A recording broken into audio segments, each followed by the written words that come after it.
Iran rescue story collapses under scrutiny. He threatens journalists with jail. Impeachment support surges. ICE agents are caught lying. A monster El Nino is looming. And vitamin D helps your brain. Good evening. This is the Commonwealth Report, news for the public, not the powerful. You can find us at commonwealthreport.news. Did Donald Trump's historic Iran rescue actually cover up a military catastrophe? The official story sounds great. A downed F-15E, a brave airman hiding in a mountain crevice, Navy SEALs racing to the rescue, and Trump crowing, "We got him," on Truth Social at midnight. Clean, simple, heroic, except it isn't adding up. The rescue involved hundreds of special operators, 2 MC-130J Commando II aircraft, and 4 elite MH-6 Little Bird helicopters, all destroyed on the ground inside Iran. A former CIA officer says he doesn't buy the "they were stuck in the mud" explanation. Those planes are engineered for austere terrain. The wreckage was found 35 kilometers from Ishtafar's nuclear facility, where Iran holds roughly 200 kilos of near-weapons-grade uranium. Former intelligence officials are now saying publicly that the evidence points to a botched dual mission, a failed uranium seizure. Trump declared overwhelming air dominance, while skipping over the F-15E, an A-10, 2 MC-130s, 4 helicopters, and 2 more choppers, all hit by Iranian fire. Iran's account of a foiled covert raid fits the physical evidence at least as well as Washington's version. When a story this important has this many holes, someone is lying. Trump threatens to jail journalists who dared expose his Iran fiasco. While the wreckage was still fresh, Trump stood at a White House podium and threatened a media company with prison for leaking details about the rescue. "Give it up or go to jail," he said. He blamed the leak for tipping off Iran that a second airman was still on the ground, complicating the mission. But here's the question he didn't answer. Why did the rescue of 1 downed airman require hundreds of troops, covert insertion aircraft, and a forward military base 35 kilometers from an Iranian nuclear site? You know, the First Amendment, which protects freedom of the press, doesn't come with a national embarrassment or presidential embarrassment exception. When a government demands total control of the story, it's usually because the story is bad. And right now, the story coming out of Iran appears to be very, very bad. Are 52% of Americans right to demand Trump's third impeachment? A new poll from Lake Research Partners finds that 52% of likely voters support impeaching Trump for a third time, just 14 months into his return to power. That includes 84% of Democrats, 55% of independents, and even 14% of Republicans. The pollster called it an, quote, unprecedented result this early in a presidential term. Free Speech for People, which commissioned the poll, has gathered over 1 million signatures and documented more than 25 grounds for impeachment, including illegal war-making and weaponizing ICE against American communities. Congress members Al Green and Sri Thanadar have already filed articles of impeachment, although they've gone nowhere. But Trump knows what's coming.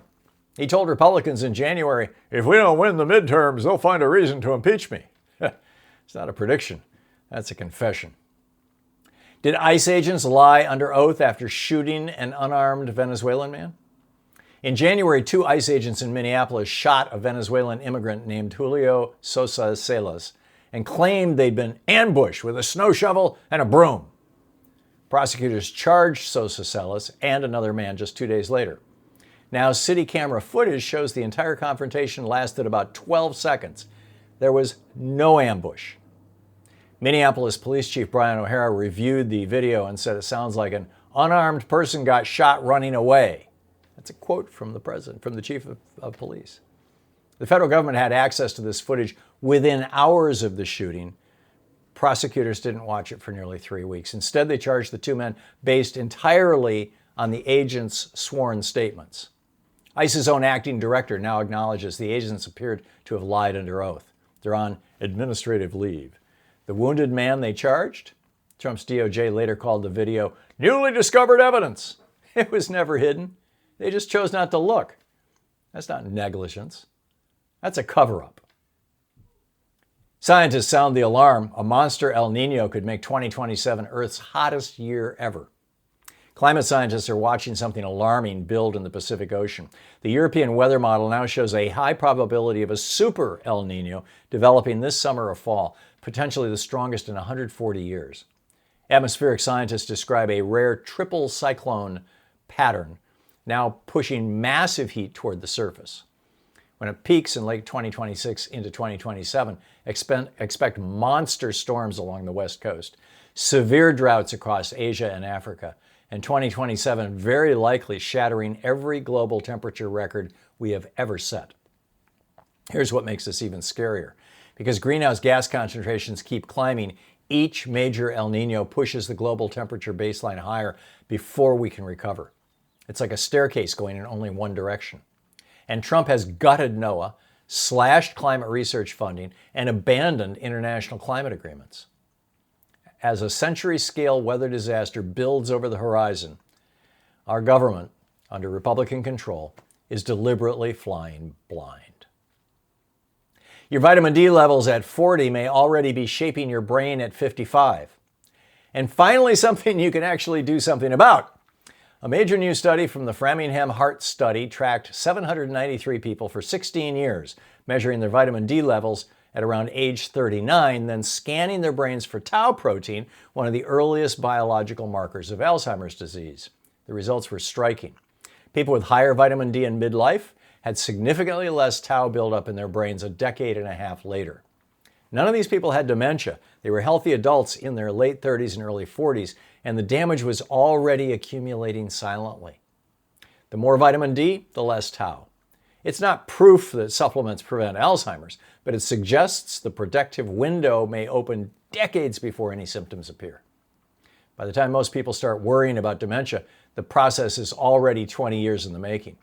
Get your levels checked. Get some sunshine. Your future brain may thank you for the choices you make right now. And that's the way it is tonight, Monday, April 6th, 2026. I'm Thom Hartmann.